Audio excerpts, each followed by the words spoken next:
आजचा टॉपिक या आजच्या ट्रेनिंग मध्ये जो तुम्हाला आम्ही टाईप करून टाकला होता, आपल्याला दोन गोष्टी शिकायच्या, यशस्वी लोकांच्या सवयी आणि यशस्वी लोकांचा ॲटिट्यूड. तर पहिली गोष्ट या ॲटिट्यूड. थोड्याफार गोष्टी बघूया, मग बघा आयुष्यात मजाच मजा. ॲटिट्यूडचे दोन अर्थ आहेत. पहिला इगो, लोक म्हणतात बघ याला जर ॲटिट्यूड आहे तर हा पहिला अर्थ झाला ॲटिट्यूडचा. दुसरा अर्थ ॲटिट्यूडचा आहे तो म्हणजे दृष्टिकोन. तुमच्या जीवनाकडे पाहण्याचा दृष्टिकोन कसा आहे.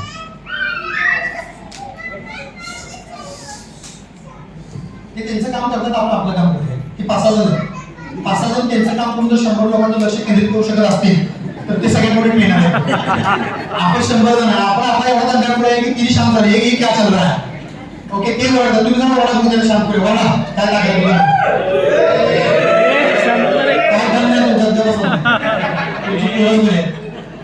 तिने सगळ्यांना लक्ष केलं, तुम्हाला काय जमायला तयार नाही. ओके, जाऊ. पहिला मुद्दा ॲटिट्यूड. ॲटिट्यूड म्हणजे दृष्टिकोन. ओके, आपण दृष्टिकोन म्हणून तो घ्यायचा, इगो म्हणून नाही. काय म्हणतात तुमचं यशस्वी जीवनामध्ये दृष्टिकोनाला महत्व आहे का? यशस्वी जीवनामध्ये दृष्टिकोनाला महत्व आहे का? मोठ्याने बोला. येस नो मध्ये बोला. आहे ना दृष्टिकोनाला महत्व? सांगतो मी तुम्हाला. हार्वर्ड युनिव्हर्सिटी माहिती तुम्हाला सगळ्यांना आहे? कुठे आहे माहिती आहे? म्हणतात कुठे आहे सांगा बरं. कुठेतरी आहे की माहिती आहे ना? आपल्याला काय ऍडमिशन घ्यायचं नाही. सांगायचा मुद्दा आहे, हार्वर्ड युनिव्हर्सिटीतल्या काही तज्ञ लोकांनी यशस्वी लोकांच्या व्यक्तिमत्वाचा अभ्यास केला. जगभरातल्या कमी वेळेमध्ये यशस्वी झालेल्या 1000 लोकांचा स्टडी केला. आता 1000 लोकांची सायकोलॉजिकल चाचणी करण्यात आली. काही प्रश्न उत्तर विचारण्यात आले, काही टेस्ट असतात सायकोलॉजिकल. आता टेस्ट नंतर त्यांच्या समोर एक प्रिंट आली, एक सारांश आला की 1000 यशस्वी झालेल्या लोकांच्या यशामध्ये घ्यायचं वेगवेगळ्या फील्डमध्ये वेगवेगळ्या देशातल्या यशस्वी झालेल्या 1000 लोकांच्या यशामध्ये एक गोष्ट कॉमन आहे. आहेत लोक वेगवेगळ्या फील्डची, आहेत वेगवेगळ्या प्रोफेशनची, आहेत वेगवेगळ्या देशातली, पण एक गोष्ट कॉमनच आहे आणि ती ही आहे. तिने असं सांगितलं जे रिपोर्टमध्ये त्यांच्या अभ्यासानंतर 1000 लोकांच्या परीक्षेनंतर त्यांच्यामध्ये केलेल्या ऑब्झर्वेशन नंतर की 85% कॉन्ट्रिब्युशन तुमच्या प्रत्येकाच्या यशामध्ये तुमचा ॲटिट्यूड करत असतो. तुमचा दृष्टिकोन जो आहे, दृष्टिकोन बघा मी काय सांगतो ते कळलं तर सगळंच कळलं तुम्हाला. हे गोष्टी पीआरओ ट्रेनिंग मध्ये सांगता येत नसतात, हे तुम्हाला डीओ ट्रेनिंग मध्ये सांगायला लागतं. तर तुम्हाला आता ह्या मुद्द्याची काय आहे सध्या गरज आहे. ॲटिट्यूड मीन्स दृष्टिकोन. दृष्टिकोन 85% कॉन्ट्रिब्यूट करतो तुमच्या यशामध्ये. फॉर एक्झाम्पल तुम्ही सध्या जर जे काही कमवलं असेल तुमच्या आयुष्यामध्ये, मान सन्मान कमवला असेल, पैसा कमवला असेल, आरोग्य कमवलं असेल, गाडी बंगला कमवला असेल, सध्याची तुमची आर्थिक स्थिती आहे, मानसिक स्थिती आहे, ह्याच्यामध्येही इथपर्यंत येण्यासाठी तुमच्या ॲटिट्यूडने 85% कॉन्ट्रिब्युशन केलेलं आहे. 15% काय काय असतील या सांगतो तुम्हाला. राहिलेल्या 15% तुम्ही घेतलेले कष्ट, एफर्ट्स म्हणून आपण तुम्ही निर्माण केलेलं स्वतःमध्ये स्किल, तुम्ही त्या व्यवसायासाठी इन्व्हेस्ट केलेली भांडवल, तुम्ही तो व्यवसाय मोठा करण्यासाठी केलेले सॅक्रिफाईस, त्याग, तुम्ही तो व्यवसायाला दिलेला वेळ,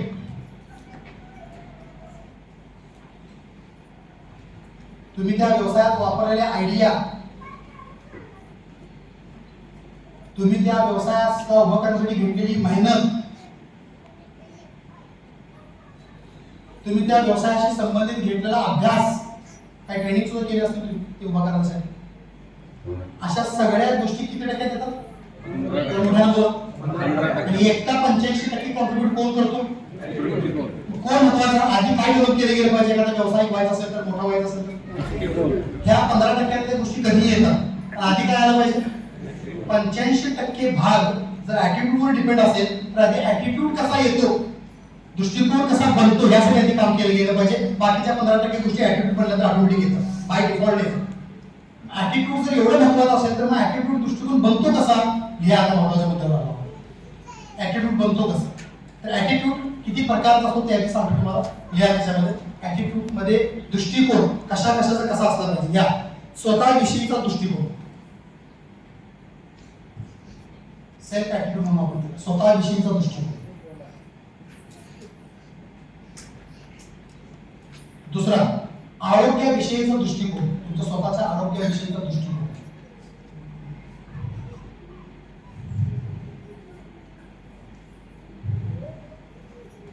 तिसरा व्यवसायाविषयीचा दृष्टिकोन, तुम्ही जो बिझनेस करता, नोकरी करता त्याविषयी तुमचा काय दृष्टिकोन.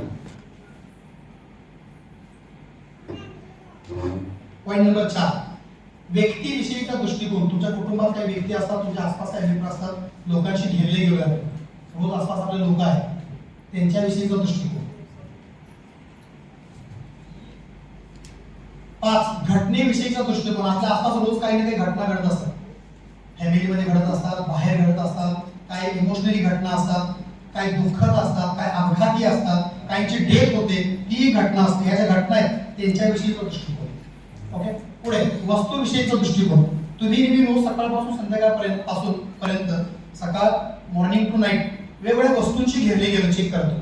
सकाळी उठल्यावर ब्रश लागतो आपल्याला, ब्रश पासून ते मोटरसायकल पासून टीव्ही पासून तुमचं बेड पासून तुमचं बेडरूम, त्या बेडरूम मधल्या वस्तू जे असेल त्या डेली, तुमचा चष्मा असेल, तुमचा पेन असेल, तुमचं बूट शूज असेल, जे असेल, तुमचं वॉच असेल, त्या सगळ्या काय वस्तू आहेत, त्या वस्तूंनी आपण घेरले गेलं त्यांच्याविषयीचा ॲटिट्यूड. असे किती ॲटिट्यूड झाले? मोठ्याने बोला. सांगा सिक्वेन्स. पहिला स्वतःविषयी, दुसरा आरोग्याविषयी, तिसरा चौथा व्यक्ती, पाचवा, सहावा. ओके, किती का? 6 ॲटिट्यूड पाहिजे आपल्याला. 6 गोष्टीकडे पाहण्याचा ॲटिट्यूड कसा असला पाहिजे लिहायचं. ॲटिट्यूड ब्रॉड असला पाहिजे, पॉझिटिव्ह असला पाहिजे. आता कसा असतो की प्रत्येक घटनेला लावून प्रत्येक सिक्वेन्स आपला दृष्टिकोन नेहमी कसा असला पाहिजे? पॉझिटिव्ह असला पाहिजे. आणि कसा असला पाहिजे? मोठा असला पाहिजे. जगातल्या कोणत्याही फील्डमध्ये मग तुम्ही स्क्रॅप बिझनेस गोळा करणारे व्यक्ती जरी असला, म्हणजे तुमचा दृष्टिकोन मोठा असेल ह्या सगळ्या बाबतीत, तर तुम्ही स्क्रॅप बिझनेस मध्ये पण करिअर करून दाखवू शकता. लोक त्याला भंगार बिझनेस म्हणतात. स्क्रॅप बिझनेस लोक काय म्हणतात? ते पोरग भंगार गोळा करते, पण ते भंगार गोळा करणार पोरगच एका येणाऱ्या काळात त्याला पैसे देऊन जातो. किती पैसे म्हणत लागणार आहे, ठीक आहे, तेच मर्सिडीज घेऊन फिरतो. त्या व्यवसायाकडे पाहण्याचा त्याचा दृष्टिकोन ठरवतो की आता काय मिळवतं. लक्षात येतं. आणि काही लोक हिऱ्याच्या फॅक्टरीत कामाला असतात, पण तरीही दळबद्रीच असतात. का? त्याचा ॲटिट्यूड काय असतो? निगेटिव्ह. ह्या सगळ्या गोष्टी आपण सिक्वेन्स मध्ये चेक करूया. पहिला मुद्दा कुठला सांगा? काय म्हणता तुम्ही स्वतःविषयीचा आपला ॲटिट्यूड कसा आहे, कसा असायला पाहिजे? बोल. स्वतःविषयीचा ॲटिट्यूड कसा आहे आपला सगळ्यांचा? आहे का सध्या पॉझिटिव्ह? टिकून राहतो का पॉझिटिव्ह? नाही राहिला असता तर तुम्ही ट्रेनिंग घेतलं असतं, ट्रेनिंग ऐकत बसलो. आपला ॲटिट्यूड आपल्याला पॉझिटिव्ह बनवण्याचे अजून काय आहे? आपण माणूस आहोत का देव आहोत? तो माणूस एक असा व्यक्ती आहे की जो थोडासा अपसेट होऊ शकतो, थोडंसं काम केल्यानंतर थकू शकतो, थोडंसं काम केल्यानंतर निगेटिव्ह होऊ शकतो, एखादी घटना त्याला निगेटिव्ह करू शकते, एन्व्हायरमेंट त्याला निगेटिव्ह करू शकतं, पण टिकून राहणं त्याचं काम. पॉझिटिव्हली एका गोष्टीवर ठाम राहणे त्याचं काम. म्हणून स्वतःविषयी लिहायचं. आजपासून स्वतःला ऑटो सजेशन द्यायला चालू करायचे. तर अफर्मेशन्स म्हणतात. स्वतःला ऑटो सजेशन अशा प्रकारचे द्यायचे, तुम्हाला जे बनायचं आहे ना भविष्यामध्ये ते तुम्ही बनलाय असे समजून ऑटो सजेशन द्यायचे. मग कशा ऑटो सजेशन द्यायचं सांगतो. मी एक यशस्वी व्यक्ती आहे, या पहिलं वाक्य. बघा ॲटिट्यूड बनवतो सध्या. पहिला ॲटिट्यूड आहे स्वतःविषयीचा. स्वतःविषयी नेहमी कोण काय म्हणते महत्वाचं नाही, जग काय म्हणते महत्वाचं आहे, आपण स्वतः काय म्हणते महत्वाचं आहे. म्हणाले येस, जगाचं त्या सोडून ते काय म्हणणार, तुमचं मत तुमच्याविषयी काय आहे, तुम्ही तुमच्या नजरेत काय आहात हे महत्वाचं आहे. बाकीचं काय म्हणते काय महत्वाचं नाही. बाकीचे काय तिथे शिवाय देते, त्यांचं काय आपण डोक्यात घ्यायचं नाही. दुनिया का मत सोचो, अंगूर खरीदने से पहले पूछते मीटिंग और बातें नमक लगाने खाते. त्यांचा काय विचार करायचा ज्यांना कळतच नाही. आपण आपला विचार करायचा. आपण आपल्या स्वतःला काय म्हणतो हे सगळ्यात महत्वाचं आहे. मग तुम्ही तुमच्या नजरेमध्ये काय असला पाहिजे? पॉझिटिव्ह असला पाहिजे. तुम्ही स्वतःविषयी नेहमी पॉझिटिव्ह बोललं पाहिजे. पहिला मुद्दा काय आहे तुम्ही? मी यशस्वी होणार आहे म्हटलं का? आहे. जे व्हायचं आहे ते आहे. फ्युचर मधली गोष्ट सबकॉन्शियस माइंडला कळत नाही, प्रेझेंट मधली कळतं. फ्युचर मधली पण त्याला प्रेझेंट आहे असं समजून सांगायचं. भविष्याची गोष्ट वर्तमान मध्ये सांगायची. होणार आहे म्हणू शकत नाही, आहे म्हणायचं. दुसरा घ्या, मी एक मन पिळावू व्यक्ती आहे. आता नसला तर व्हायला पाहिजे, दिले ना आता.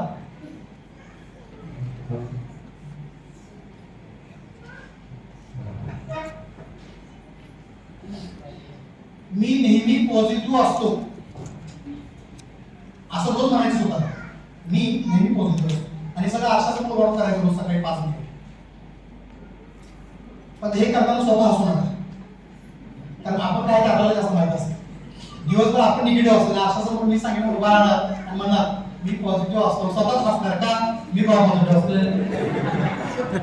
आपली लायकी जास्त कोणाला माहित नाही, आपल्याला. एक आपल्याला नीट केला, बाकी सगळ्यांना तर आपण डुप्लिकेट दाखवत असतो. तुम्ही आम्ही समाजात वावरताना डुप्लिकेट कवच लावून फिरत असतो, ओरिजिनलिटी नसली. चेहरे बदलत असतो आपण माणूस होऊन.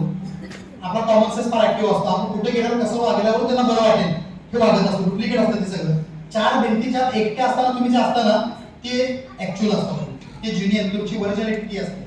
चार भिंत आहेत, कुणीही नाही, तुम्ही तिथे एकटेच आहात. त्यावेळेला तुमची जी विचारसरणी असते, त्यावेळेला तुमचा दृष्टिकोन असतो, तुमचा व्यक्तिगत असतो. बाकी त्यानंतर बाहेर पडल्यानंतर समाजात आल्यानंतर तुम्ही जे डुप्लिकेट वागताय ते तुम्ही नसताय, ते कवच असतात. मग आपल्याला ओरिजिनल बनायचं, ज्युनियर बनायचं, तर तो आपला पार्टनर बनेल. त्याला पार्टनर बनवायचा ना, तर हे बदल झाले पाहिजे. घ्या पुढचा ऍटिट्यूड. आता आपण ऑफर्मेशन देतो स्वतःविषयीचा. घ्या, मी खूप आनंदी व आरोग्यदायी व्यक्ती आहे. म्हणजे माझं आरोग्य पण चांगलं झालंय आणि मी आनंदी पण आहे.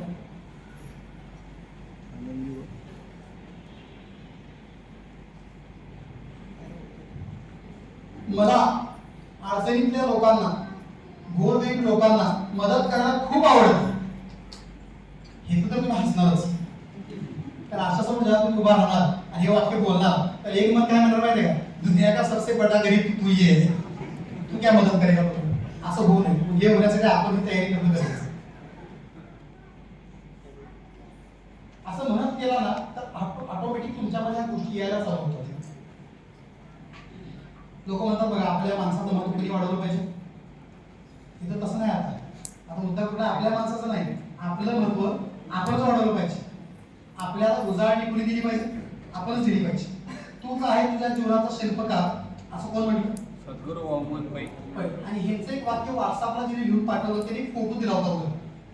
एक शिळा होती, म्हणजे मोठं काय म्हणतो दगड होता आणि त्या दगडामधून एक मूर्ती बाहेर आली आणि त्या मूर्तीचे हातच, त्या मूर्तीच्याच हातामध्ये शनी आहे, एका हातामध्ये काय आहे आणि तो स्वतःला स्वतः काय करतोय, दगडामध्ये घडवतोय. खाली लिहिले तुमचा आहे तुझ्या जीवनाचा किती मोठा दृष्टांत मेसेज आहे की आपणच स्वतःला आपल्या चुकांना टाक्याचे घाव देऊन देऊन स्वतःला मारून मारून परफेक्ट बनवतो.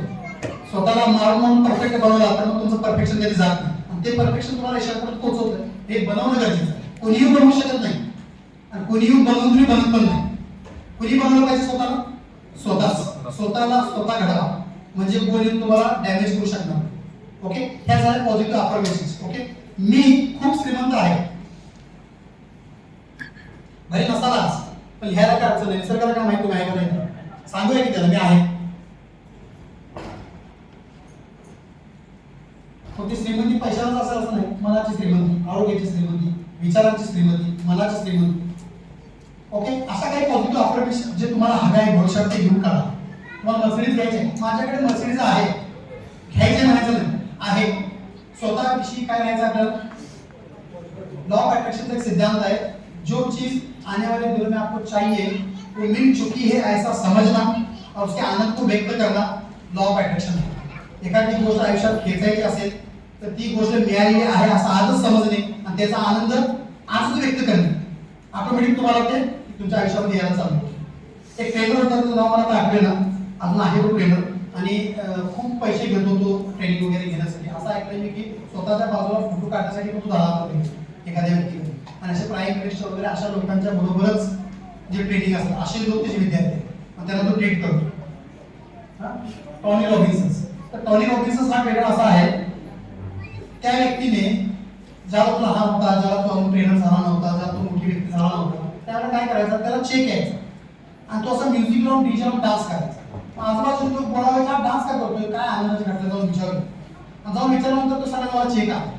किती जाईल? 1 करोड रुपयाचा चेक आहे. लोक खुश व्हायचे, 1 करोड रुपयाचा चेक आलाय, ट्रॉफी लागली म्हणून. आणि जर पार्टून पाहिजे तो चेक त्याचाच असायचा आणि तो तेच लिहिलेला असायचा, नाव पण तेच टाकलेलं असायचं आणि पोस्टात स्वतःच्या पत्त्यावर पोस्ट पण तेच केलेलं असायचं. स्वतः चेक लिहायचा, स्वतःचं नाव टाकायचं, टॉनी रॉबिन्सन 1 करोड रुपये सही आपण मारायचा, पोस्टात जाऊन आपल्याच पत्त्यावर टाकायचा आणि घरी चेक आला नाही लिफाफा पाडायचा आणि डीजे लावून डान्स करायचा. असं मत करायचं. 4-5 लोकांनी पाहिल्यानंतर कळलं याचं काय झालं, सटकलेलं आहे. पण लॉ ऑफ अट्रॅक्शनचा सिद्धांत त्याला माहित होता, जे हवं आहे ते करा आणि त्याचा आनंद काय घ्या. आज तो सगळ्यात मोठा काय झाला, फोटो काढायला झाला. पुढे काही वेळे चाळे सुद्धा तुम्हाला तुमच्या जीवनामध्ये यशस्वी बनवू. फार पॉलिश राहण्यात पण काय फायदा नाही. तो फार डुप्लिकेट पॉलिश पणा जो आहे तो आपल्याला अंधार घेऊन जात असतो. रियालिटी मधलं वेडेपण सुद्धा डुप्लिकेट गोष्टीच्या पॉलिशपेक्षा काय असतं, चांगलं असतं. पुढे जाऊ. ओके, ऍक्च्युली ह्या मुद्द्यावर फार बोलता येतं पण 3200 परवडत नाही. या नेक्स्ट घ्या. आता आपण कशावर बोललो आता, स्वतःविषयी झाला ऍटिट्यूड. ओके, आता दुसरा ऍटिट्यूड कुठला आहे, विसरला का काय, दुसरा ऍटिट्यूड कुठला आहे, आरोग्याविषयी घ्या. सध्या अनेक लोकांना तुम्ही जाऊन पहा, वेगवेगळ्या त्रासाने लोक ग्रस्त आहेत, हा भाग वेगळा. पण एखाद्या कुटुंबामध्ये जर फारच त्रास असतील तर जास्तीत जास्त संख्या कुठल्या त्रासाची आहे माहिती तुम्हाला, आरोग्याशी संबंधित. जास्तीत जास्त लोक कुठल्या अडचणीने संबंधित आहेत, आरोग्याशी संबंधित. जास्तीत जास्त पैसे कुठल्या गोष्टीवर खर्च झाले, आरोग्यावर. कुठल्या गोष्टीचं कर्ज लोक फेडतायत, आरोग्य. ज्याच्या आरोग्यासाठी खर्च केले जो माणूस हाताला पण लागला त्याचे पैसे अजून फेडतायत. त्रास सगळ्यात जास्त कशाचा आहे, आरोग्याचा. मग आजच्या काळामध्ये सगळ्यात मोठा अध्यात्म काय माहिती तुम्हाला, स्वतःच्या आरोग्याची जोपासना करणे आणि कुटुंबाच्या आरोग्याची जोपासना करणे. आता आपण त्या ऍटिट्यूडशी बोलतो, घ्या आरोग्याविषयीचा ऍटिट्यूड घ्या. आपल्या कुटुंबाचं, आपण असं म्हणूया माझ्या कुटुंबाचं, माझं आरोग्य खूप छान आहे.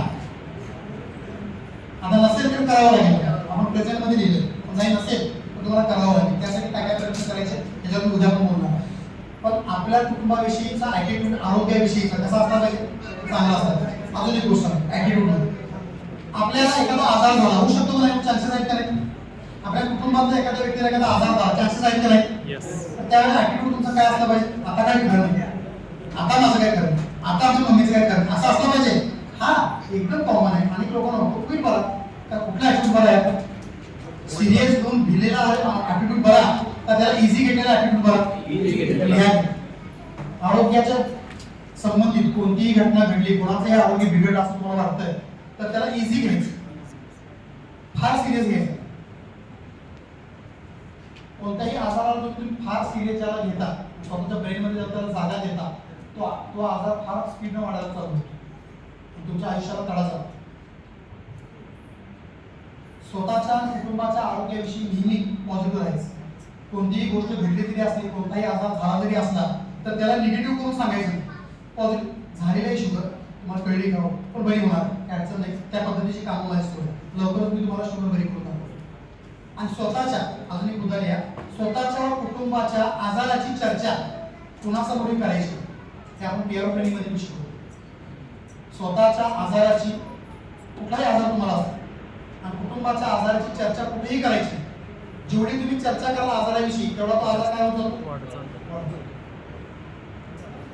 ऍटिट्यूड मध्ये बोलतो आपण. स्वतःचा ऍटिट्यूड पॉझिटिव्ह ठेवायचा, आरोग्याविषयीचा ऍटिट्यूड पॉझिटिव्ह ठेवायचा. ओके, पुढे जा. आता ऍटिट्यूड कुठला, आता ऍटिट्यूड नंबर 3 कोणता आहे, व्यवसायाविषयी घ्या.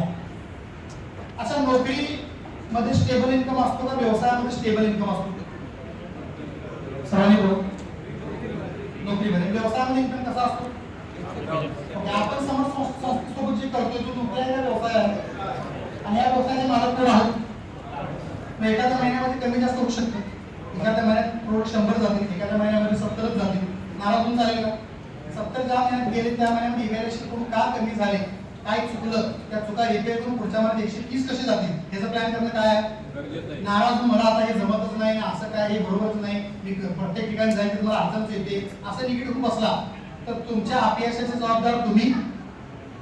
मग व्यवसायामध्ये अप अँड डाऊन येऊ शकतात, पण त्यासाठी तुम्ही पुढची मानसिकता, सरासरीची मानसिकता ठेवणं काय आहे, या महिन्यात कमी आले, पुढच्या महिन्यात जरा जास्त करू, ऍव्हरेज ते मेंटेन. दुकानदाराला विचारतो महिन्याचं इन्कम किती आहे, तो सांगत नाही महिन्याचं, तो सांगतो महिन्याचं सांगता येत नाही, तर 4 महिने हाफ सीझन असतो, त्याला भाड्याला पण पैसे घ्यायचे. 4 महिने लॉस, म्हणजे एक सीझनच नसतो, कोण येतच नाही, मग दुकान चालू ठेवायला. तर लोकांना जर कळलं दुकान बंद आहे, येणार नाही. आणि 4 महिने सीझन असतो, आणि 4 महिन्याच्या सीझन मध्ये 8 महिन्याचा गॅप काय निघतो, बरोबर. पण दुकान 12 महिने चालू ठेवावं. व्यवसायामध्ये पगाराचा नियम लागू पडत नाही, कुठला नियम लागू पडतो, सरासरीचा नियम लागू पडतो. ऍव्हरेजचा नियम आपल्याकडे पण आहे, तुम्ही वार्षिक कॅल्क्युलेशन करायचं. महिन्याला मला 1 लाख रुपये मिळत आहेत का, असं जर तुम्ही म्हणून बसला, एखाद्या महिन्यात 70 मिळते, पण पुढच्या 3 महिन्यात बिझनेस वाढला 1.5 लाख मिळते, ऍव्हरेज 12 लाख रुपये मिळतात. हे प्लॅन तुम्ही करत काय लिहा. व्यवसायामध्ये ऍव्हरेजच्या सिद्धांतानुसार काम करणे, कमी जास्त दिला तर नाराज न होणे. व्यवसायाविषयीचा ॲटिट्यूड नेहमी तुमचा पॉझिटिव्ह असला पाहिजे. आणि सगळ्यात महत्त्वाचा मुद्दा व्यवसायाविषयीचा सांगतो. जो व्यवसाय तुम्ही सध्या करताय तो जगातला सगळ्यात टॉपमोस्ट व्यवसाय आहे. ह्याच्यापेक्षा मोठा मोठा व्यवसायच नाही असं समजतो. तुम्ही मी जो व्यवसाय करतोय तो जगातला सगळ्यात टॉप व्यवसाय. ह्याच्यासारखा दुसरा व्यवसायच हे कुणी मानले पाहिजे आधी? आपण मानलं पाहिजे आपल्या मनापासून. तुमचा ॲटिट्यूड असा असला पाहिजे की समर सोशल फाउंडेशनचं काम जे मी हाती घेतलंय ह्याच्यासारखं जगात दुसरं काम तर मोठ्याला बोला अशी मान्यता कोणाची असली पाहिजे, इतरांची का आपली? त्याला म्हणतात ॲटिट्यूड, दृष्टिकोन. माझा व्यवसायाचा दृष्टिकोन हा आहे की हाच व्यवसाय जगातला मोठा व्यवसाय आहे आणि ह्यातच मी काय जे करिअर करणार आहे ह्यातच करणार. ही तुमची माझी मानसिकता असली पाहिजे. चला व्यवसायाविषयीचा ॲटिट्यूड संपला, पुढे जाऊ. आता ॲटिट्यूड कशाला आला? व्यक्तीविषयी. या व्यक्तीविषयीचा आहे. तुमच्या माझ्या कुटुंबामध्ये जेवढे लोक आहेत ओके त्यांच्याकडे बघण्याचा दृष्टिकोन तुमचा असा असला पाहिजे की माझ्या घरी जे माझे कुटुंबातले सदस्य आहेत, माझे आई वडील आहेत, तर हे आई वडील म्हणजे जगातले सगळ्यात टॉप आई वडील. कधी माझा पुनर्जन्म झाला तर ह्यांच्याच पोटी व्हावा, कारण अशा आई वडील परत मिळणे असा ॲटिट्यूड. भले त्यांच्या चुका 100, भले तुमच्या वडिलांनी अशी काहीतरी कांड करून ठेवले असतील की तुम्हाला त्यांना वडील म्हणताना सुद्धा काय वाटते असं असू शकतं. प्रत्येक व्यक्ती कोण चांगले आहेत काय वाईट पण आहे. माणसात 2 प्रकार आहेत, चांगला आणि वाईट. एखादा आपल्या कोणाचा तरी वडील वाईट पण असू शकतो. पण कितीही वाईट असला त्याच्यातल्या गुन्ह्याची त्याच्यातल्या पापाची शिक्षा तो देईल. पण माझ्यासाठी कोण आहे तो? तर हा माझ्यासाठी 1 नंबरच आहे आणि हा असाच पाहिजे. हे असे लोकच मला येणाऱ्या काळात माझा वडील असाच असला पाहिजे. माझ्या कुटुंबात जे जे माझी वाईफ, माझी मुलं, माझे भाऊ, माझ्या बहिणी जे असतील, माझे हे कुटुंबातले सदस्य हे जगातले सगळ्यात चांगले सदस्य आहेत. असे कौटुंबिक सदस्य कोणालाही मिळालेले नाही जे मला मिळाले. म्हणून देवाला आभार मानायचं रोज. हे जेव्हा तू मला हे सगळे कुटुंबातले सदस्य दिलेस तुझा मी आभारी आहे. हे केल्यामुळे काय होतं माझ्या, जरी कोण तुमच्याशी चुकून वाकडे वागत जरी असला तर तुमच्या ह्या मान्यतेमुळे हळूहळू त्याचं तुमचं वागणं काय होतं, त्याची मान्यता तुमच्याविषयी बदलून जाते. का तर तुमचा ॲटिट्यूड कसा तयार होतो. म्हणून आपण आपल्या कुटुंबाच्या सदस्याविषयी नेहमी कसं राहिलं पाहिजे? तर मोठ्याला बोलावं. आपला दृष्टिकोन आपल्या कुटुंबाच्या सदस्याविषयी कसा असला पाहिजे? कुठल्याही एखाद्या व्यक्तीने भांडण लावण्याच्या उद्देशाने सुद्धा येऊन तुमचे कान भरले तर त्याने भरलेले कान तुम्ही हलक्या कानानं त्याचं जर ऐकून घरात भांडत असाल तर तुम्ही सगळ्यात हलक्या कानाचे जा. तिसऱ्या थर्ड पार्टी व्यक्तीमुळे तुमच्या घरात वांदो होता कामा एवढं तरी स्ट्रॉंग तुमचं काय असलं पाहिजे? रिलेशन असलं पाहिजे. कुणीतरी यायचं तुमचे कान भरायचे, तुमची वाईफ असं आहे बघा, तुमचा मुलगा तसं तसं आहे बघा आणि तुम्ही त्याला मारायचं, असं होता कामा. आपल्या कुटुंबातल्या प्रत्येक व्यक्तीसोबत रिलेटिव्ह सोबत जोपर्यंत तुम्ही एखादी गोष्ट स्वतःच्या डोळ्याने पाहत नाही, कानाने ऐकत नाही, तोपर्यंत त्याला रिप्लाय द्यायचा. तुमच्या मनातली तिची उंची कमी होता कामाने आपल्या कुटुंबाच्या प्रत्येक सदस्याविषयी आपला ॲटिट्यूड नेहमी कसा असला पाहिजे? पॉझिटिव्ह असला पाहिजे. ओके पुढे नेक्स्ट. आता कशात? वस्तूविषयी. सकाळपासून संध्याकाळपर्यंत ज्या वस्तू तुम्ही वापरता घरात, ब्रश पासून ते अगदी शूज पर्यंत, कुठलीही वस्तू, तुमची बाईक असेल, तुमची कार असेल, तुमचे कपडे असतील, सगळ्यात महत्त्वाच्या 2 गोष्टी करायच्या. पहिला ॲटिट्यूड हा डेव्हलप करायचा की मला माझ्या जीवनामध्ये जे प्रोडक्ट्स, ज्या वस्तू मिळालेल्या आहेत ह्या जगातल्या सगळ्यात टॉप आहेत. ह्या जगातल्या सगळ्यात स्टँडर्ड, सगळ्यात ब्रँडेड, सगळ्यात टॉप वस्तू ह्याच ज्या मी वापरतो. ब्रश आपण तुम्ही म्हणायचं नाही डबल लागते. आता उपलब्ध तोच आहे ना, मग असं म्हणायचं जगातला सगळ्यात चांगला ब्रश असं म्हणा. असं म्हणलं तर आनंद काय होतो? कुठलीही वस्तू शॅम्पू वापरत असाल, वापरूच नाही वापरत असाल, सगळ्यात ब्रँडेड शॅम्पू जगात हाच आहे, दुसरा असू शकत. त्या शॅम्पू भले केमिकल वाला जरी असला तर त्याचे केमिकल तुमच्यावर चालणार नाही. का? तुम्ही थॉट प्रोसेस तशी केलेली आहे. सगळ्यात टॉप शॅम्पू आहे तो केमिकल वाला असला तरी आयुर्वेदिकचा रिझल्ट देईल तुम्हाला. उलट का परफॉर्मन्स, तुम्ही जी एनर्जी टाकली त्या प्रकारे त्याचा काय येतो? परफॉर्मन्स येतो. तुमची बाईक आहे, 2 व्हीलर तुम्ही वापरताय, भले 4 किक मारल्यानंतर चालू होते आणि तुमचे मणक्याचे विकार त्या बाईक म्हणून झाले तुम्हाला. पण हे तुम्हाला माहिती आहे, बाईकला कुठं माहिती आहे? बाईकची किक मारताना म्हणायचं ह्या जेवढ्या बाईक आपण मिळतात मार्केटमध्ये 2 व्हीलर सगळ्यात टॉप बाईक कुठल्या असते? ही डिस्कवर. भले तिची किक वाजते, तिचा पंखा निघून गेलाय, पुढचा पंखा नंतर जमताना चेत तर आणल्यापासून वाजते, पण ती तुमची आहे ना, कुणाची आहे ती? कशी का असेल, आहे कुणाची? माझ्या आयुष्यात जर असेल तर ती सगळ्यात चांगली तीच आहे. असा विचार करायला चालू करा, त्याचा परफॉर्मन्स चांगला येईल. ती जर 70 आवडत देत असेल 80 आवडत देत, तुम्ही एवढा माझ्या प्रेम करतोयस, तुला दमून काय फायदा आहे, घे ना आवडत जास्त. लक्षात आलं? पण जर तुम्ही असं म्हणाल काय हे आयुष्यात सगळं असंच आहे बघा, बायको कशाच मिळाली, गाडी कशाच मिळाली, मग बायकोच्या भाकऱ्या बी जाणार, लाटणं आपला भार येणार, आणि ह्याची किक मारली तरी चालवणार नाही. ढकलायला कोण पडलं, ढकलायला चार ढकलून तरी चालवतात बघूया. चांगला विचार पण आपणच करणार आहे, वाईट विचार पण. कुठला दृष्टिकोन चांगला आहे, चांगला का वाईट, निगेटिव्ह का पॉझिटिव्ह? कुठला बोला. आनंद कशात आहे जीवन जगण्यात? पॉझिटिव्ह ऍटिट्यूड मध्ये का निगेटिव्ह ऍटिट्यूड? यस. सकाळपासून संध्याकाळपर्यंत प्रत्येक वस्तूची जी आपण वापरतो हलकी आहे, भारी आहे, महत्वाची नाही. इंदुरकर महाराजांच्या कीर्तनामध्ये मी गोष्ट ऐकली. ते म्हणतायत माझ्या कपड्याचं मी शर्ट घातलेला आहे, माझं बटन तुटलेलं. मला एकदा म्हणला काय बटन तुटलेलं घातलं? हो घातलाय, माझा आहे, लावून देणार बटन, दिलं. फाटलेला सदरा घातलाय, माझा आहे, शिवून देणार आहे, दे शिवून. असा ऍटिट्यूड पाहिजे. माझा आहे ना ते. तुम्ही तुमच्या गोष्टीचा अभिमान बाळगायला चालू केला, ऍटिट्यूड पॉझिटिव्ह ठेवला तर हे जग खूप सुंदर आहे. हॅपी थॉट्सला जर कोण जात असेल तर त्यातला हा एक थॉट आहे की जे जे तुमच्या आसपास आहे, जे जे तुमच्या जवळ आहे, जगातलं सगळ्यात चांगलं तेच आहे, असं आधी मान्य करा. आणि मग जे हवं आहे त्यासाठी प्रयत्न करा. किती गोष्टी आहेत जीवनामध्ये? लिहा. पहिली गोष्ट, जे जे हातात आहे, वस्तूपासून व्यक्तीपासून सगळं व्यवसायापर्यंत सगळं टोटल सारांश घ्या. ऍटिट्यूडचा सारांश. जो जो मेरे पास है, पहिला सांगतो, जो जो मेरे पास है, जे जे माझ्याजवळ आहे, काय पण असेल, वस्तू, कपडे, गाडी, घरचे आपल्या कुटुंबातले सदस्य, माझा बिझनेस, हे जगातलं सर्वात चांगलं आहे आणि ह्याच्यापेक्षा चांगलं मला हवं आहे, त्यासाठी मला प्रयत्न करणं गरजेचं आहे. त्यात समाधान मानणे आणि पुढच्या गोष्टीचे प्लॅन करून प्रयत्न करत आहे. असं नाही की गरिबीत समाधान म्हणून तिथंच थांबलाय. समाधान माना, पण अमीर होण्यासाठी प्रयत्न करणं सुद्धा काय आहे? डिस्कवर बाईक चांगली आहे हे मानली, पण आयुष्यात ती वापरायची नाही. नवीन घेण्यासाठी पण प्रयत्न करणं काय आहे? गरजेचं. हे दोन गोष्टी असतात. हे जर जीवनामध्ये तुम्ही अवलंबून शकला तर भले गरिबीत आहात, सध्या भले सुद्धा गरिबीत आहात, अमेरिकेकडे जाण्यासाठी प्रयत्न सुरू आहे, तर गरिबीत सुद्धा काय मिळेल तुम्हाला? आनंद मिळेल. लोकांशी स्वतःला कम्पेअर करू नका. लोकांच्या वस्तूशी स्वतःच्या वस्तूला कम्पेअर करू नका. इतर लोकांच्या कुटुंबियाशी स्वतःच्या कुटुंबियाला कम्पेअर जर कधी कम्पेअर करण्याची वेळ आली तर स्वतःशी करा, इतरांशी करू नका. सचिन तेंडुलकरला कधीतरी प्रश्न विचारला, तुम्ही एवढे चांगले खेळाडू आहात, तुम्ही कुणाला बीट करता जीवनामध्ये? तर त्याने दिलेलं उत्तर असं आहे, मी कुणालाही बीट करत नाही. गेल्या मॅच मध्ये मी काय केलं त्याच्यापेक्षा चांगल्या या मॅच मध्ये करता येईल का, हा माझा नेहमी प्रयत्न असतो. पण मी बीट कुणाला करतो? नेहमी स्वतःला करा. व्यवसायामध्ये पण हाच नियम लागू पडतो. ऍटिट्यूड जर पॉझिटिव्ह असेल तर 85% यशामध्ये कॉन्ट्रीब्युशन कुणाचं आहे? अशा प्रकारचा जर ऍटिट्यूड डेव्हलप केला तर आपण यशस्वी होऊ का नाही? तर काय बोला, कोणतीही असो, यशस्वी होण्यासाठी ऍटिट्यूड पॉझिटिव्ह असणं काय आहे? पुढे जाऊ. आता सगळ्या सवयी यशस्वी लोकांच्या काही सवयी आपल्याला लावून घेण्याचं. टी ब्रेक भार न देता हातच दिला, पाऊस पडाय पावसावर सुद्धा कळलं त्यांना भार सोबत तास घरी काय हात जाणार नाही, हातच घ्यायचा आहे. ओके, घ्या सवयी. काय म्हणतात तुमचं? सवयीला महत्व आहे का नाही? यशस्वी जीवनामध्ये सवयीला महत्व आहे का नाही? तुम्हाला यशस्वी व्हायचं काहीतरी म्हणा की यस किंवा नो. काय यस?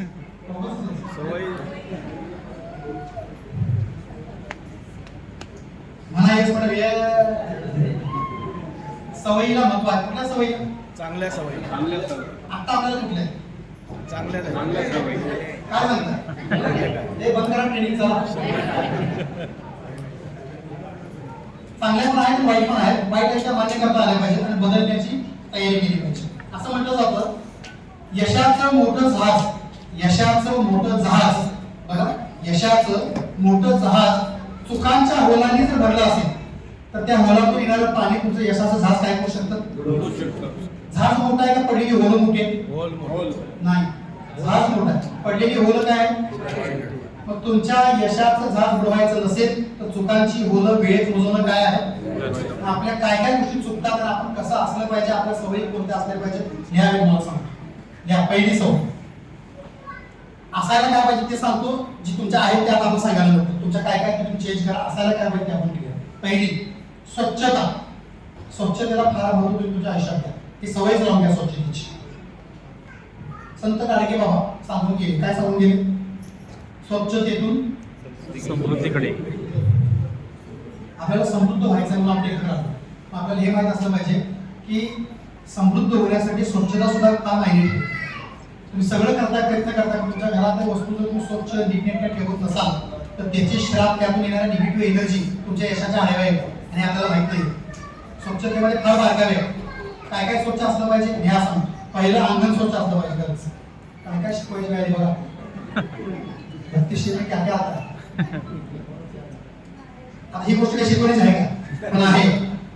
तुमच्यापैकी बऱ्याच लोकांना अंगण मी बघितलेलं म्हणून सांगायला आपलं अंगण काय असलं पाहिजे स्वच्छ. लोक म्हणतात बघा अंगणावरून शीतावरून अंगणावरून अंगण तुम्ही कसं ठेवलंय त्याच्यावर कधी लोक कुठल्या विचाराचे राहतात घरामध्ये.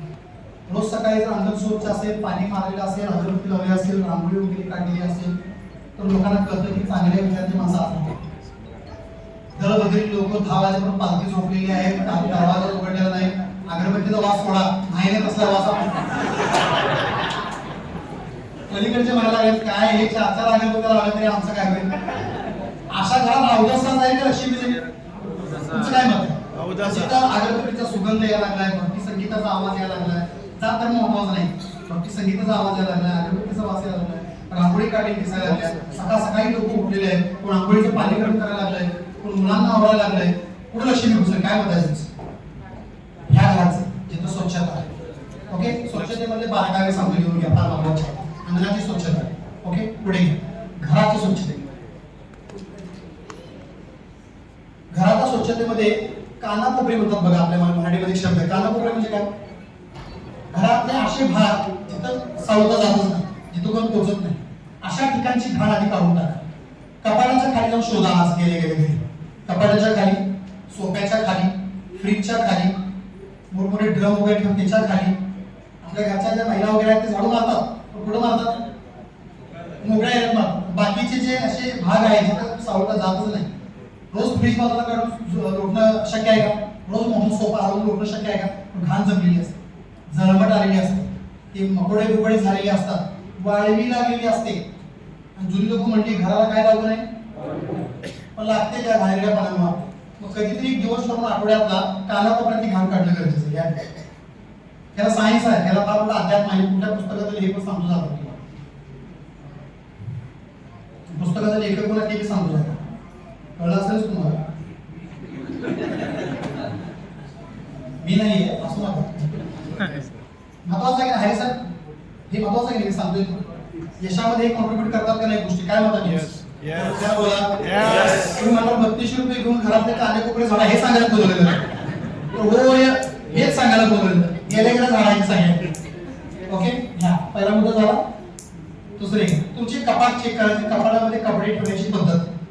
कपाटामधली स्वच्छता म्हणजे कपाट स्वच्छ असतं ओबडधोबड कपडे कधी ठेवायचे आपल्या कपाटामध्ये. एका वाक्यात सांगायचं झालं तर जो चीज जैसी और जहां होनी चाहिए उस हालत में होनी चाहिए. जैसी और जहां कपडे कसे असायला पाहिजे हँगरला अडकवलेले असले पाहिजे नीटनेटकी घडी करून एका लाईन मध्ये ठेवलेले असले पाहिजे दुकानामध्ये तसे ठेवले उघडल्यावर असं समाधान वाटलं पाहिजे त्यातला कुठलाही. काही जणांची परिस्थिती अशी आहे की ते असे कोंबून ठेवलेले असतात प्रत्येकाला शेड घालायची वेळेला सगळं बाहेर काढतात असं मग त्याचा शब्द हे नको हे तिची अवस्था असते शेअर्स का म्हणते मला तेवढा घेऊ नका असा मुरळून पडलेला असतो घालू का नको अशी परिस्थिती असते. एक तर मॅडमने जागा तुटलेला असतोय वॉशिंग मशीन मध्ये फिरवून कपड्याच्या जागी जाऊन बघा तरी वॉशिंग मध्ये तिची अवस्था काय होती किती वेळा तुला फिरवलं जातं किती वेळा उलटा होतो तरी बिचारा टिकतोय महत्वाचा आहे. तो लॉन्ड्रीवाला कंटाळा असलं कसलं कापड आहे का चमडा आहे काय आहे. तर त्यासाठी आपले कपडे नीटनेटके ठेवणं काय आहे फार महत्व आहे या गोष्टींना जीवनामध्ये. तुमच्या घरातली एखादी वस्तू जर वेडी वाकडी पडली असेल तर त्यातून निगेटिव्ह एनर्जी येत असतात म्हणजे तुम्हाला तुमच्या प्रयत्नाला तुमच्या यशाला आडवे येत असतात. ह्या छोट्या छोट्या गोष्टीवर लक्ष द्यायचं. घ्या तुम्ही ज्या वस्तू वापरता बाईक असेल तर ती कार असेल काय असली पाहिजे नेहमी स्वच्छ असते पाहिजे. तुझं फर्स्ट इम्प्रेशन जे असतं ते कशावर असतं गाडीवर असतं. आम्ही मधल्या काळामध्ये एक वाक्य प्रचलित केलं होतं गाडीचा मालक मालकाचे विचार. या तिन्ही गोष्टी काय असल्या पाहिजे स्वच्छ. गाडीतून आल्यावर अशी गाडी पाहिली की काय तुम्ही आमच्या स्वच्छ साहेबांची गाडी पाहिली का मर्सिडीज भारी कलरची आहे आताही पहा परत कधी पाहायची नाही पहा घरी जाऊन पहा तिथे कुठे आले तुमच्या कार्यक्रमात तिथेही पहा तुम्ही म्हणाले घाण होते का नाही होते नेमकी ह्याच्यावर काय धूळ पडते का, हे काय ॲग्रीमेंट करून घेतलं का, कुठला काय कवच लावलं, घाण का होत नाही का, तर घाण त्यांची पण होते, पण एवढं सुद्धा डाग चालत नाही त्यांना. कुठं असतील तिथं कापड घेऊन स्वतः बरोबरापर्यंत घालणार, पण गाडी अशी धुवून काढतात धुताना असं वाटतं सर्व्हिसिंग मला भरपूर अनुभव दिसल्या त्यावेळेला तू सर्व्हिसिंग तर सर्व्हिसिंग पण अशी स्वच्छ करायची, बसताना परत फील आपल्याला असा स्वच्छ आला तर चेक करा, तो गाडी धुवू नका आणि त्यात बसा, तुम्हाला असं वाटणार काय आहे काम करून राहिलं तुमचं का, पण गाडी स्वच्छ करून बसा, तुम्हाला चालवताना पण एवढं भारी फील येणार. गाड्या वापरता त्या स्वच्छ पाहिजेत, कपडे स्वच्छ नीटनेटके पाहिजेत, घरातल्या वस्तू चांगल्या पाहिजेत. या तुटलेले कलवे कधी वापरू नये, घरात म्हणजे तुटलेले मोडलेले कलवे असते फेकून द्या, आज गेले तुटलेले मोडलेले कलवे जर घरी असतील फेकून द्या. एकमेकाचा कंगवा कधी वापरायचा नसतो, माहिती तुम्हाला. मी जर माझी कंगी वापरत असेल तर ती दुसऱ्याला वापरायची असते, माझ्या माणसाला आपल्याला साबण वापरायचं असतो हे माहिती. आता तो एक साबण 25 जण वापरतात तो हा वेगळा, पण मी कंगीविषयी बोलतो. तुमचा जो भार पाडण्याचा कंगवा आहे तो दुसऱ्याने वापरायचा नसतो. चप्पल कपडे राईट, चप्पल सुद्धा दुसऱ्याला वापरायचं नसतं, तुमचं तुमच्याकडे असलं पाहिजे. ओके, महिलाचा केस जर झालं त्यातून केस तुटतात तुमचे, तुम्ही काय करता ते काय करता परत आमच्या जेवणात सापडतो हा वेळा त्याचं करता काय फेकता उकडण्यामध्ये कधी फेकायचं नसतं. पॉइंट बरोबर आहे, महत्वाचा पॉइंट आहे. 800 रुपये पावशेर, किती मोठा व्यवसाय पावसाळा आल्यापासून मुलांना सगळ्यांना केसाचा अंदाज केला असेल तुम्ही. साधारण 800 रुपये गुणिले किती किलो होतील. ओके, तो वेगळा भाग झाला. पण केस जे असतात तुमचे माझे लिहा तिथं केस आणि हे म्हणजे नख जे आपले असतात हे अशा ठिकाणी कधी फिरकूनची दुसऱ्या हाताला आहे, तिचं वेगळं कारण आहे, तिथं सांगणे योग्य नाही. पण मोठमोठे कांड जे होतात तुमच्या आयुष्यात जे न दिसता होतात ते ह्या गोष्टीवर केले जातात. त्याच्यापासून स्वतःला सुरक्षित ठेवायचं तर अध्यात्मातून सगळे केस नख आणि तुमचे वापरलेले कपडे दुसऱ्याच्या हाताला कधीच लागता कामा नये. लिहा मग त्याची सुरक्षा कशी करायची तुमचं तुम्ही पहा.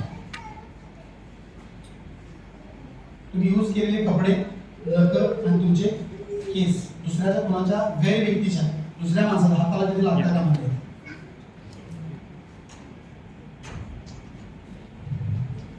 त्याला मार्ग काय पूर्ण नख असतील पूर्ण टाका, कुंडी मध्ये टाका, केस असतील तर आता नदीत वगैरे फेकण्याची पद्धत आहे ते फेकू नका, परत तेच पाणी करून पित असतो आपण पूर्ण सगळ्यात चांगला जाण्यापेक्षा त्याला हे करून टाका, कुठेतरी त्याचा अस्तित्व नष्ट करून टाका. पुढे हाती आणले पुढं मोडलेले आरसे बंद पडलेले घरात ठेवू नये. घ्या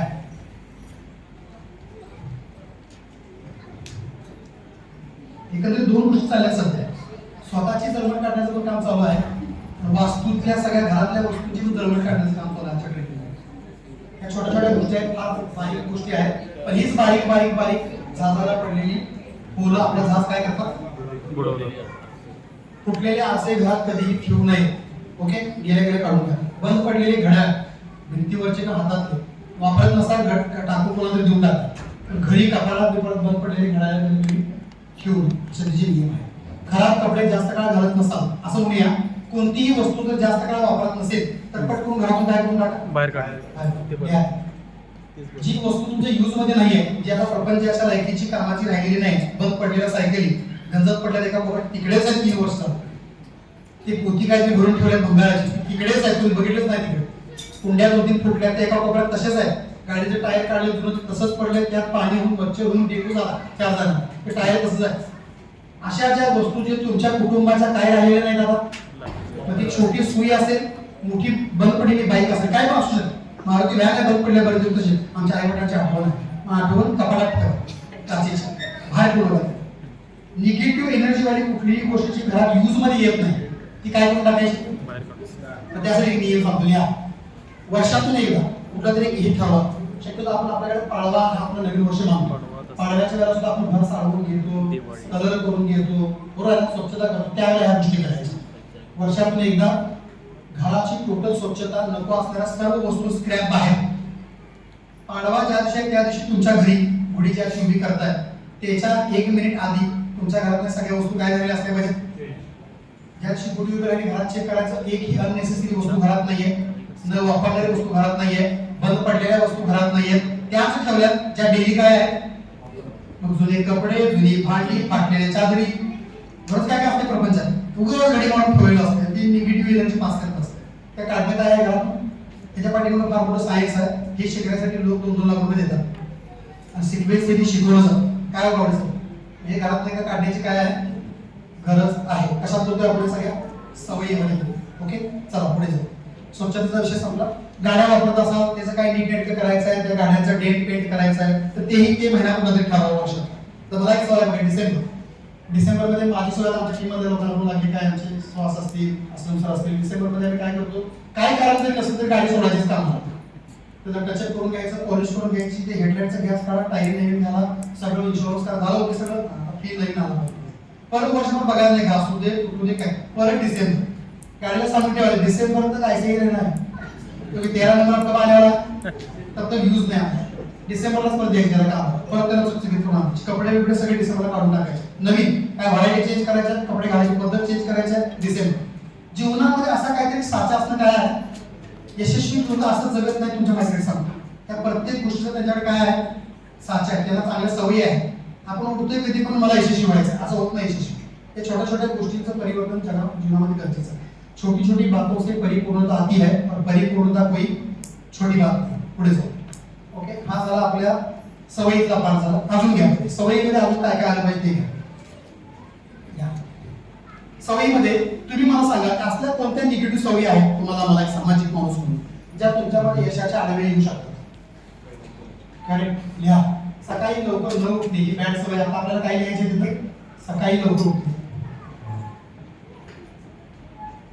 काय वेळ असते पाहिजे सकाळी लवकर उठण्याची. काय म्हणतात तुमचं महिलांचं काय म्हणतात. चला महिला बोलतो काय बोलल्याचं चालेल 5 ते 5:30.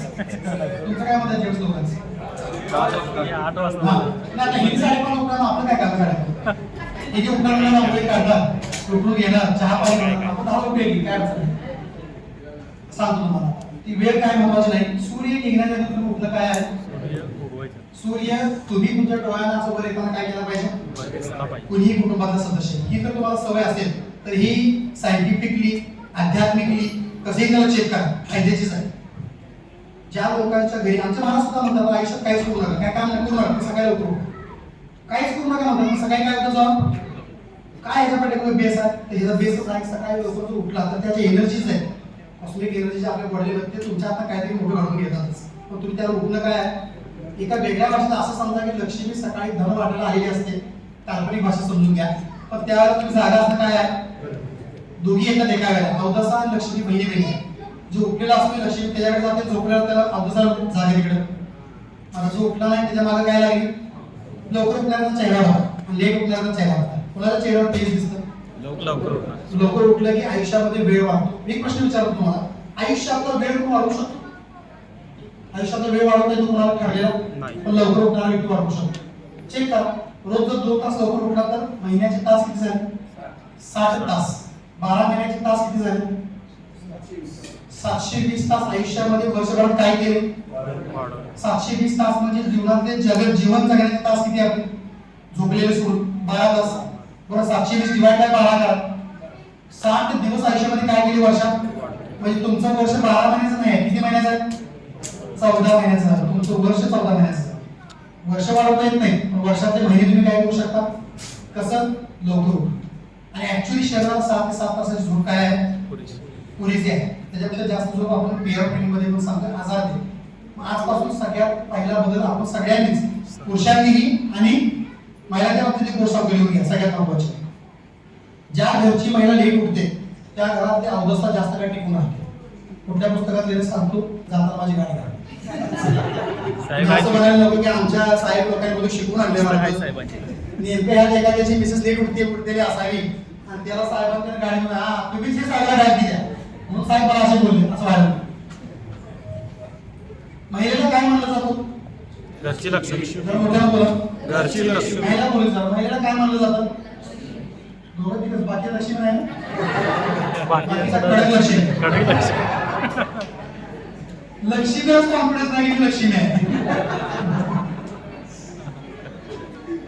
तुम्हाला लक्ष्मी सिद्ध करण्याच्या बाबतीत आमचा जरा लक्ष जात्या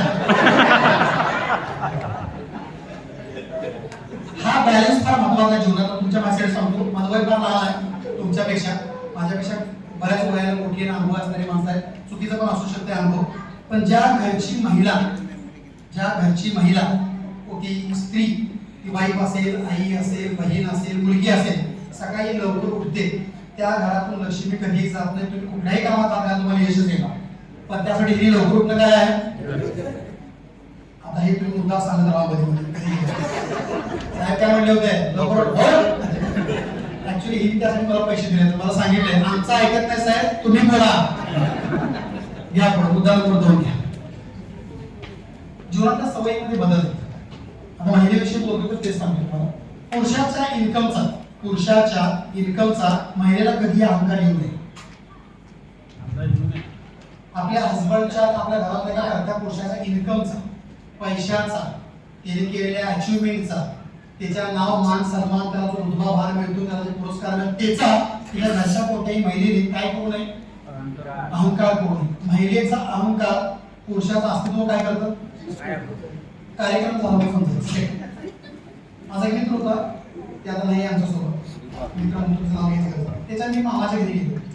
त्यांच्याकडे प्रिंटिंग प्रेसचं काम होतं, आमचं प्रिंटिंगचं काम त्यांना द्यायला गेलो होतो.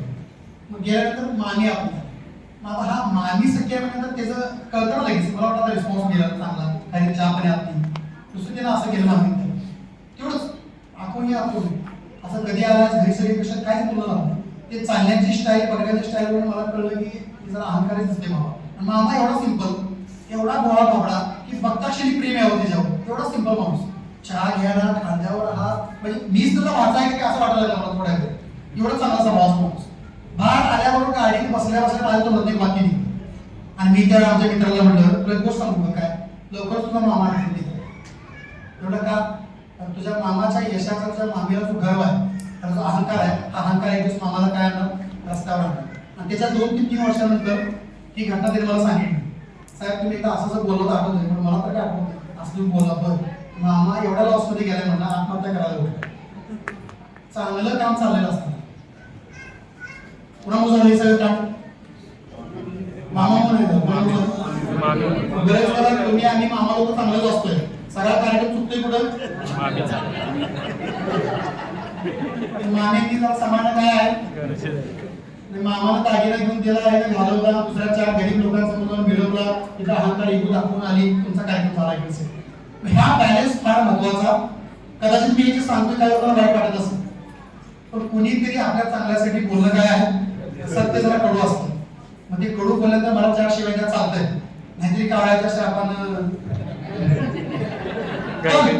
तुमच्या भल्यासाठी काय आहे, बारीक बारीक गोष्ट आहे फार महत्वाच्या.